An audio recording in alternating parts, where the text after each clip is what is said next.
राधे राधे, नमस्ते, good morning. स्वागत है आप सभी का हिंदी टीचर्स एकेडमी में। तो हिंदी साहित्य का दूसरा इतिहास जो डॉक्टर बच्चन सिंह की पुस्तक है उससे हम लोग वन लाइनर देख रहे थे ऐप पर। आगाज बैच में ये होता है डेली। 500 क्वेश्चन कंप्लीट हो गए हैं। आज हम 501 से शुरू करेंगे। तो बहुत लोगों का कहना था मैम यूट्यूब पे भी कुछ दिखा दिया करिए, उसका कैसे करा रही हैं। तो चलिए हर क्लास का एक एक डेमो, मैंने इसकी पहली क्लास का डेमो दिखाया था। आज इसकी ये 11वीं क्लास है, इसका एक ले लीजिए। और जो 3 बजे होती है वो भी किसी दिन दिखा देंगे। एक दिन यूट्यूब पे व्याकरण पढ़ाते हैं, तो यही चल रहा है। सर भी एक दिन कराते हैं, उसका भी ले लीजिएगा और देख लीजिए। इसका अगर आप ऐप से जुड़ते हैं तो इसका पीडीएफ भी 2000 प्रश्न कंप्लीट होगा और 2000 का जैसे कंप्लीट होगा पीडीएफ भी मिलेगा और 2000 क्वेश्चन आपको कराया जाएगा वीडियो के माध्यम से, मतलब 40 वीडियो लगेंगे। तो ये बहुत जल्दी हो जाएगा। मुझे लग रहा है कि फरवरी में ही कंप्लीट हो जाएगा। आपके पास बहुत अच्छा समय रहेगा इन्हें रिवीजन करने के लिए, तैयार करने के लिए। ऐसा नहीं कि मैं इसे खींच के एकदम एग्ज़ाम तक ले जाऊंगी, बिल्कुल नहीं। अभी जैसे इसको ख़त्म करके मुझे और चीज़ पे तो लगना है, बहुत चीज़ें पढ़ानी है आपको। तो ये जो ऐप पे जुड़े हैं उन्हीं को मिलता है। और आप लोगों को बता दूं, यदि आप जुड़ना चाहते हो तो इस नंबर पे संपर्क कर लें। फ़ीस 999 है। टीजीटी पीजीटी स्पेशल बैच है। 94 52 86 93 35, 94 52 86 93 35। बीपीएससी टीजीटी पीजीटी कहीं के भी टीजीटी पीजीटी के लिए ये एकदम झक्कास है बैच। कंप्लीट कोर्स आपका रहेगा। PDF test, mock test, live class, video class, PDF, notes सब आपको मिलेगा। तो केवल 999 में 1 साल की वैलिडिटी रहेगी। अभी कल संडे है, कल टेस्ट होने वाला है, 2 टेस्ट होने वाला है। आज भी टेस्ट है। तो आप लोग जुड़िए और देर ना करिए, अपने दोस्त मित्र साथी सबको जोड़िए। इसी नंबर पे आप व्हाट्सएप मैसेज या कॉल कर सकते हैं। चलिए अब आते हैं हम लोग अपने क्वेश्चन पे। 501 नंबर का आज का हमारा पहला क्वेश्चन है कि विक्रम की 7वीं शताब्दी से 11वीं शताब्दी तक अपभ्रंश की प्रधानता रही और फिर वह पुरानी हिंदी में परिणत हो गई। ये कथन है किसका है? तो ये चंद्रधर शर्मा गुलेरी का कथन है। अवधूत मत ये किस संप्रदाय को कहा जाता है? तो अवधूत मत कहा जाता है नाथ संप्रदाय को। किसको? नाथ संप्रदाय को। बिसलदेव राजमती से रूठ के कहाँ जाते हैं? तो राजमती से जब रूठ जाते हैं तो उड़ीसा जाते हैं, वहीं 1 साल रहते हैं, फिर आ जाते हैं, फिर इन लोगों का हो जाता है मिलन। तो बिसलदेव राजमती से रूठ के उड़ीसा जाते हैं। फिर एक पंक्ति है, पूछी गई किसकी है कि जब जब होई धर्म के हानि बाढ़े असुर महाअभिमानी। तो ये पंक्ति तुलसीदास की है कि जब जब होई धर्म के हानि बाढ़े असुर महाअभिमानी, तुलसीदास। फिर जपू जी, किसकी रचना है जपू जी? तो जपू जी गुरु नानक की रचना है। जपू जी, आशा दीवार, रहीरास, सोहिला, नसीहतनामा सब गुरु नानक की रचनाएं हैं। सिखों के 5वें गुरु कौन है? तो सिखों के 5वें गुरु गुरु अर्जुन देव हैं। ध्यान रखेंगे कौन है सिखों के 5वें गुरु? गुरु अर्जुन देव। भिखारी दास की किस रचना में शतरंज की चालों का वर्णन है? तो नामे से पता चल जाएगा। शतरंज शतिका। शतरंज शतिका में शतरंज के चालों का वर्णन किया गया है। फिर है किस कवि के प्रत्येक दोहे पे एक असरफी मिलती थी? तो बिहारी के एक एक दोहे पे एक एक असरफी लुटाते थे राजा जय सिंह, तो बिहारी। फिर है 5वां पैगंबर, ये रचना किसकी? तो भारतेंदु हरिश्चंद्र की रचना है 5वां पैगंबर। भारतेंदु का सबसे अधिक महत्वपूर्ण नाटक कौन सा है? तो वो है अंधेर नगरी। ये भारतेंदु का सर्वाधिक महत्वपूर्ण नाटक है। 1881 में प्रकाशित हुआ। भारत गीत किसकी रचना है? तो श्रीधर पाठक की रचना है भारत गीत। गल्प मंजरी कहानी है, किसकी कहानी है? तो सुदर्शन की कहानी है गल्प मंजरी। आत्मनिर्भरता ये निबंध है किसका? तो बाल कृष्ण भट्ट ने निबंध लिखा है आत्मनिर्भरता। जायसी ग्रंथावली की भूमिका ये किसने लिखी है रचना? तो रामचंद्र शुक्ल ने लिखा है जायसी ग्रंथावली की भूमिका। फिर पंक्ति है बहुत अच्छी कि हो जाए न पथ में रात कहीं, मंजिल भी तो है दूर नहीं। बहुत अच्छी पंक्ति है। और ये पंक्ति किसकी है? तो हरिवंश राय बच्चन की है, जो हालावाद के प्रवर्तक हैं, जो आत्मानुभूति के कवि कहे जाते हैं। वही यही लिखते हैं कि हो जाए न पथ में रात कहीं, अब मंजिल भी तो है दूर नहीं। मरण ज्वार काव्य संग्रह है, किसका है? तो माखन लाल चतुर्वेदी का है मरण ज्वार। अपूर्वा काव्य संग्रह केदारनाथ अग्रवाल का है अपूर्वा। श्री राम वर्मा के सप्तक के कवि हैं, तो श्री राम वर्मा चौथे सप्तक के कवि हैं। किस सप्तक के? चौथे सप्तक के। लहरों के राजहंस नाटक का प्रकाशन वर्ष क्या है? तो 1963 ईस्वी है लहरों के राजहंस का। मोहन राकेश का नाटक है। इसके बाद एक कथन है शेखर एक जीवनी के शेखर के बारे में कि शेखर का विद्रोह रोमांटिक विद्रोह तक ही सीमित नहीं रहता, वो निहिलिस्ट विद्रोही बन जाता है।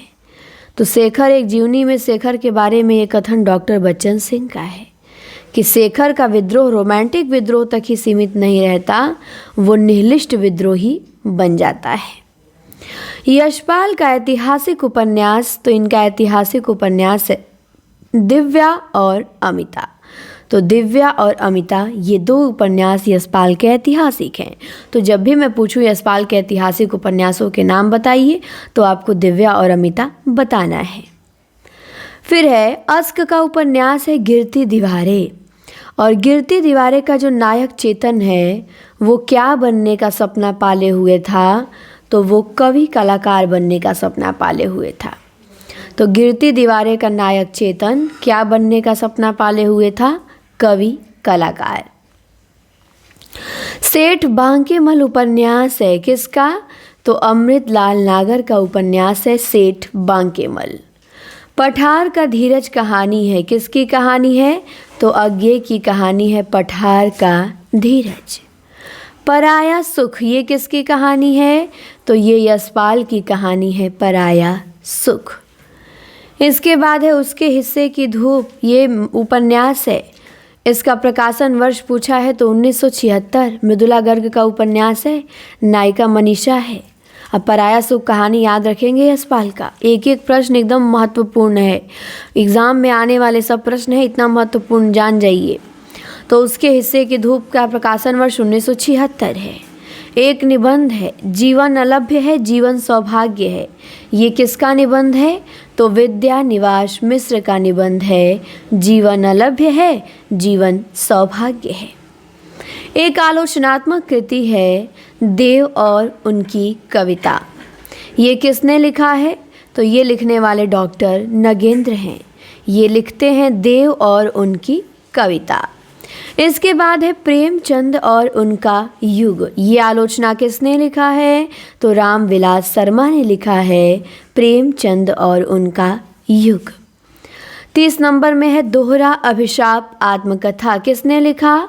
कौशल्या बैसंती ने लिखा है दोहरा अभिशाप। दलित साहित्य का सौंदर्य शास्त्र, ये किसने लिखा? तो ये ओम प्रकाश वाल्मीकि ने लिखा दलित साहित्य का सौंदर्य शास्त्र। फिर एक कथन है रीतिकाल के बारे में पूछा गया, किसका है? कि वास्तव में श्रृंगार और वीर इन्हीं दो रसों की कविता इस काल में हुई, प्रधानता श्रृंगार की रही, इससे इस काल को रस के विचार से कोई श्रृंगार काल कहे तो कह सकता है।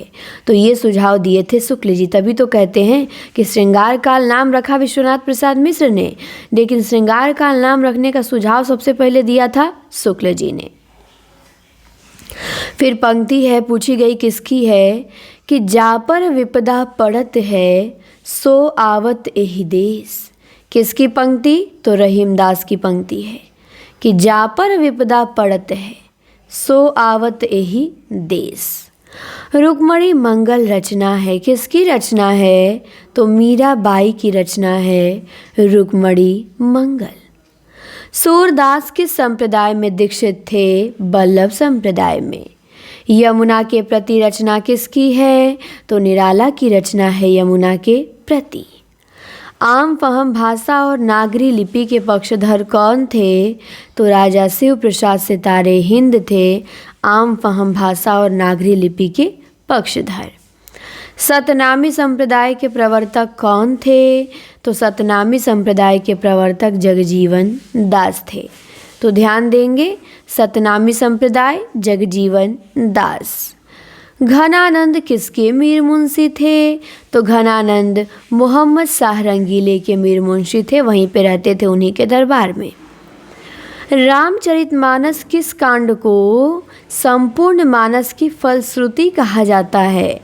मतलब मानस के किस कांड को संपूर्ण मानस की फलश्रुति कहा जा सकता है? तो वो है उत्तर कांड। केशव दास की किस रचना में वार्णिक और मात्रिक छंदों का वर्ण विवरण है? तो वो है छंदमाला। केशव की छंदमाला में वार्णिक और मात्रिक छंदों का वर्णन विवरण किया गया है। यमुना लहरी किसकी रचना? तो यमुना लहरी ग्वाल कवि की रचना। फिर पंक्ति है, पूछी गई किसकी है? बहुत अच्छी पंक्ति है, बहुत इम्पॉर्टेंट है कि साथ में रखियो नाथ उन्हें, हम हाथ में चाहत चार चुरिए। तो ये देव की पंक्ति है, रसवादी थे। देव लिखते हैं कि साथ में राखियो नाथ उन्हें, हम हाथ में चाहत चार चुरी थे। भारत आरत प्रहसन है, किसका है? तो खड़ग बहादुर मल्ल का प्रहसन है भारत आरत। फिर है रत्नाकर का सर्वश्रेष्ठ काव्य कौन सा है? तो उद्धव शतक रत्नाकर का सर्वश्रेष्ठ काव्य है। उद्धव शतक 1929 में प्रकाशित हुआ। प्रेमचंद की कहानी है सौत। सौत का प्रकाशन वर्ष? तो सौत का प्रकाशन 1915 में हुआ। ताप के ताए हुए दिन रचना किसकी? तो त्रिलोचन की रचना है ताप के ताए हुए दिन। यशपाल का कौन सा उपन्यास कम्युनिस्ट पार्टी की उसकी गलत नीति के समर्थन में लिखा गया था? तो वो है देशद्रोही। यशपाल का जो उपन्यास देशद्रोही है वो कम्युनिस्ट पार्टी की गलत नीति के समर्थन में लिखा गया था। आत्महत्या के विरुद्ध रचना किसकी? रघुवीर सहाय की। रसप्रिया कहानी किसकी? तो रसप्रिया कहानी फणीश्वर नाथ रेणु की। तो मात्र 10 से 12 मिनट में हमने 50 क्वेश्चन कंप्लीट किए और क्लास अच्छी लगी होगी क्योंकि प्रश्न एग्जाम में छपने वाले हैं भाई। नोट करिएगा, पीडीएफ तो मिलेगा ही लेकिन नोट्स बनाते रहिएगा, ज़्यादा बेटर रहेगा आप अपने हाथ से लिखेंगे तो। और 2000 क्वेश्चन बच्चन सिंह की बुक से हमें करना है। लगभग 500 हम लोग 550 देख लिए और बचा है 1450, वो भी बहुत जल्दी हो जाएगा। और जो लोग जुड़ना चाहते हैं इस सीरीज़ में या हमारे ऐप से टेस्ट सीरीज में या लाइव क्लास में या टीजीटी पीजीटी की शानदार तैयारी करना चाहते हैं वो लोग आगाज बैच से जुड़ जाइए। फीस 999 है, नंबर 94 52 86 93 35। कंप्लीट सिलेबस आपका रहेगा और प्रैक्टिस धुआंधार रहेगा, बहुत प्रैक्टिस कराया जाएगा। अभी बच्चू शुक्ल जी की बुक से मैं 1250 वन लाइनर कराई हूँ, उसका पीडीएफ अभी अपलोड नहीं हुआ है पर वो भी अपलोड हो जाएगा और इसका भी होगा। बहुत अच्छी अच्छी चीज़ें आपको मिलेंगी, आपकी तैयारी एकदम शानदार होगी, रिजल्ट बनाने वाली तैयारी होगी। कोर्स पूरा करने वाली तैयारी नहीं होगी, रिजल्ट बनाने वाली, सिलेक्शन तक पहुंचाने वाली। तो बहुत अच्छे से हम लोग पढ़ेंगे और क्लास कैसी लगी आप लोग कमेंट में बताएंगे, लाइक करेंगे, चैनल को सब्सक्राइब करेंगे। धन्यवाद। अब हम मिलते हैं अगले वीडियो में। आज टेस्ट था, अच्छे से टेस्ट दीजिएगा। Best of luck.